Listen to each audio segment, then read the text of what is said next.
You finished something today. Maybe it was a project you worked on for weeks. Maybe it was a gym goal, a conversation you were nervous about, or something as small as finally cleaning your room. And for one brief second, just one, it felt okay. But then your brain did that thing it always does. It moved the goalpost. Suddenly the project wasn't good enough. Your body still wasn't where you wanted it. The conversation could have gone better. And the room, well, you should have done that months ago anyway. If that cycle feels familiar, stay with me. Because what I'm about to share isn't just psychology. It's the story of why some of the most capable, most caring, most intelligent people on Earth walk through life feeling like they are never, not even once, truly enough. There's a specific kind of exhaustion that nobody talks about. It's not the exhaustion from working too hard. It's the exhaustion from never being able to rest inside yourself, from finishing one thing and immediately scanning for what's wrong with it, from receiving a compliment and spending the next hour wondering if the person actually meant it, from lying in bed at night replaying every small mistake from the day while completely ignoring everything you did right. Psychologists have a name for parts of this experience.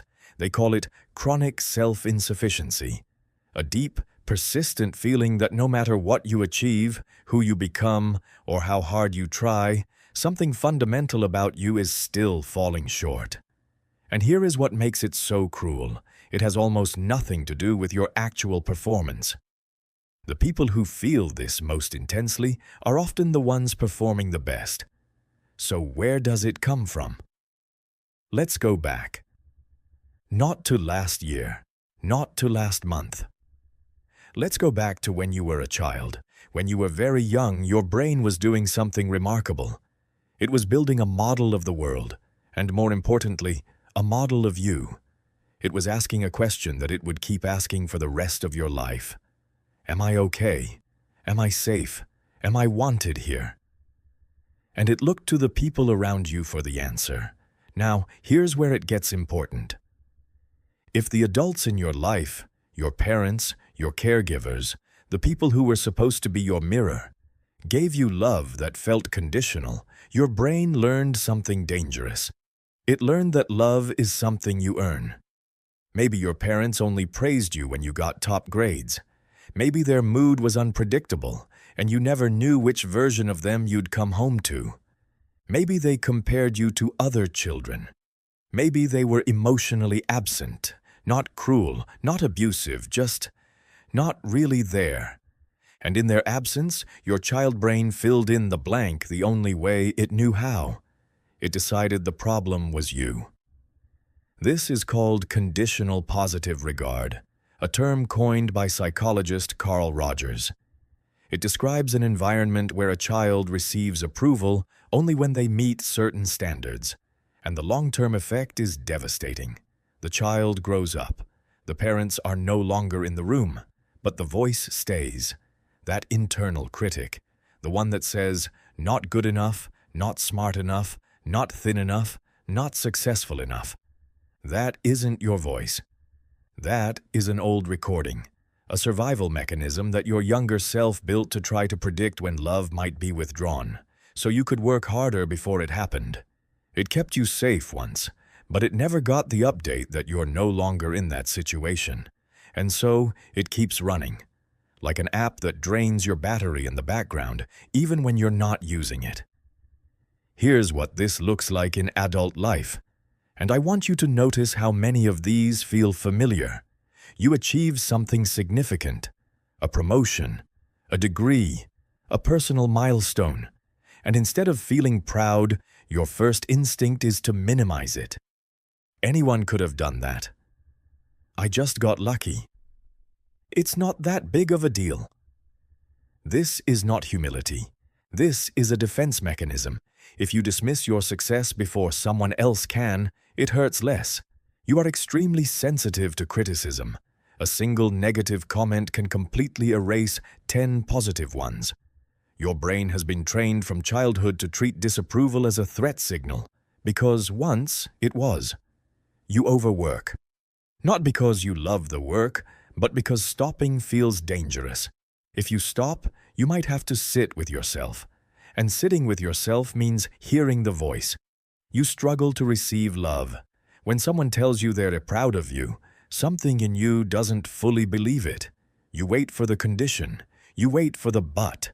You apologize constantly for taking up space, for having needs, for existing in a way that might inconvenience someone else. And here is the twist that most people never see coming. This pattern, this relentless, exhausting drive to be more and more and more, often makes you extraordinarily good at things. The person who never feels enough often becomes the most prepared person in the room, the most empathetic friend, the hardest worker, the one who notices details nobody else catches, not because they are naturally gifted, but because they have been running on the fuel of fear for so long that excellence became their armor. But armor is heavy, and you can be impressive and empty at the same time. You can have a resume full of achievements and still cry in the car on the way home because you don't know why none of it feels like anything. So what actually changes this? Not another achievement, not more validation from outside. The research is very clear on this. External validation provides temporary relief, but never fills the internal void, because the void was never created by a lack of accomplishment. It was created by a lack of unconditional acceptance, which means the only thing that actually heals it is learning to give yourself what was never given to you. This is not a quick fix. I won't pretend it is, but it starts with one deceptively simple practice: separating what you do from who you are. You are not your productivity. You are not your output. You are not the version of yourself that performs well under pressure. Those things are things you do. They are not the thing that you are. When you make a mistake, and you will, the question is no longer, "What does this say about me?" The question becomes, "What can I learn from this?" And then, "How do I let it go?" When you finish something, instead of immediately moving to what's next, you pause, even for 30 seconds, and you say, out loud if you have to, "I did that. That was hard. And I did it." Not because it rewires your brain overnight, but because every time you do it, you are casting a vote for a different belief system, one that says your worth is not up for negotiation. There is one more thing I want to leave you with. The fact that you are watching a video like this, that you are curious about your own mind, that you are willing to sit with uncomfortable questions about yourself, that is not a sign of weakness. That is one of the rarest forms of courage there is. Most people spend their entire lives running from this feeling. You stopped. You looked at it. That matters more than you know. You were always enough. You just learned, very early, to believe otherwise. And what is learned can be unlearned.